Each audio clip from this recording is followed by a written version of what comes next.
درمیان میں وہ ترازو لے کے بیٹھ جائیں. اور مجھے تو اس بات پہ حیرانگی آتی ہے کہ پہلے تو وہ دوسرے کسی مسلک کے لوگ تھے، وہ باتیں کیا کرتے تھے. ابھی اہل سنت کے اسٹیج سے باتیں شروع ہو جائیں اور درمیان میں جناب مولوی صاحب قاضی بن کے بیٹھے ہیں اور وہ فیصلے کر رہے ہیں کہ جناب اس معاملے میں صدیق اکبر برحق ہے اور جناب اعلیٰ اس معاملے میں سیدہ پاک جناب ان کا مجھے تو وہ لفظ بھی نہیں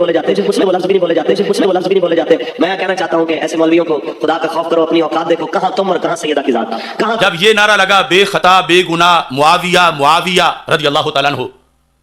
تو اس پر کچھ لوگوں کو اعتراض ہوا. وہ اعتراض اس وقت ان لوگوں کا مواخذہ کرنا چاہیے تھا، ہم نے تو کیا بھی تھا، کہ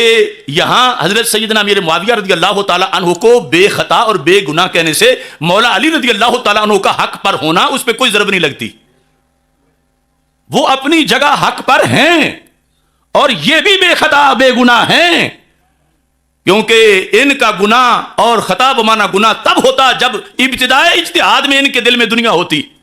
تو پھر حضرت امیر معاویہ رضی اللہ تعالیٰ عنہ کے لحاظ سے یہ ہوتا کہ معاذ اللہ وہ خطا بمانا گناہ پر تھے. تو ابتدائے اجتہاد میں شرف صحبت کو سامنے رکھتے ہوئے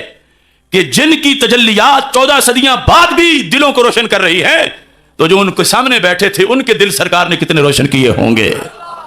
ان کے سامنے پوری دنیا کی ایک مچھر کے پر کے برابر بھی حیثیت نہیں ہو سکتی اسلام کے غلبہ کے مقابلے میں. لہذا یہ ظلم ہوا ہمارے معاشرے میں اور ظلم کیا گیا طاہر القادری اور اس کے فرقے کی جانب سے، اور پھر کوئی جانے نہ جانے کیسے کیسے اس کشتی میں بیٹھے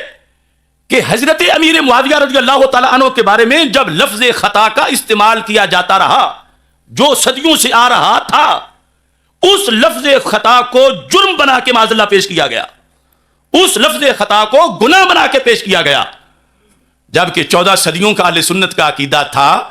کہ جہاں خطا بمانا گناہ یا جرم ہے اس مرحلے میں تو دونوں ہی حق پر تھے. انتہائے قیاس اجتہاد میں مولا علی رضی اللہ تعالیٰ عنہ بالیقین حق پر تھے ہیں، اور وہ حق اجتہادی ہے،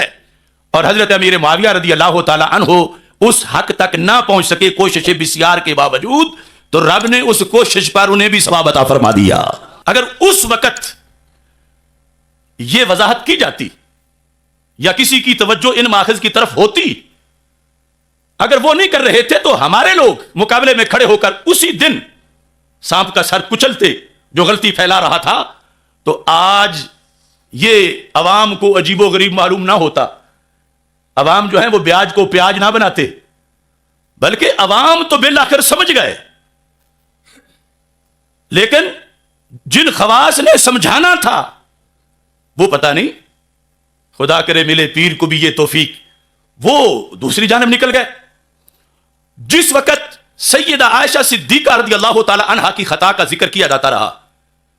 اور ظاہر ہے کہ 14 صدیوں میں جب بحث ہوئی تو حق اور خطا یہ جو آخری مرحلے کا ہے، ہر کسی نے خطا کے ساتھ اجتہادی کا لفظ نہیں لکھا. سیدہ عائشہ صدیقہ رضی اللہ تعالی عنہا کے لیے جو لفظ خطا استعمال کیا گیا ہمارا اس سے اختلاف نہیں، لیکن وہ جس پس منظر میں کیا گیا، جس سیاق میں کیا گیا، اگر وہ اس وقت معاشرے کو بتایا جاتا تو سیدہ طیبہ طاہرہ حضرت سیدہ فاطمہ رضی اللہ تعالی عنہا کے اجتہاد کے معاملہ میں لوگوں کو کوئی اجنبی بات محسوس نہ ہوتی. مگر وہاں فاتحانہ طریقے سے ان تفضیلیوں نے جو انتہائی اجتہاد ہے اس کی خطا کو یوں بنایا جیسے ابتدائی اجتہاد میں ہوتی ہے. انتہائی اجتہاد کی خطا کو جرم بنایا، گناہ بنایا، معاذ اللہ اس کو قابل مذمت اور ملامت بنایا. یہ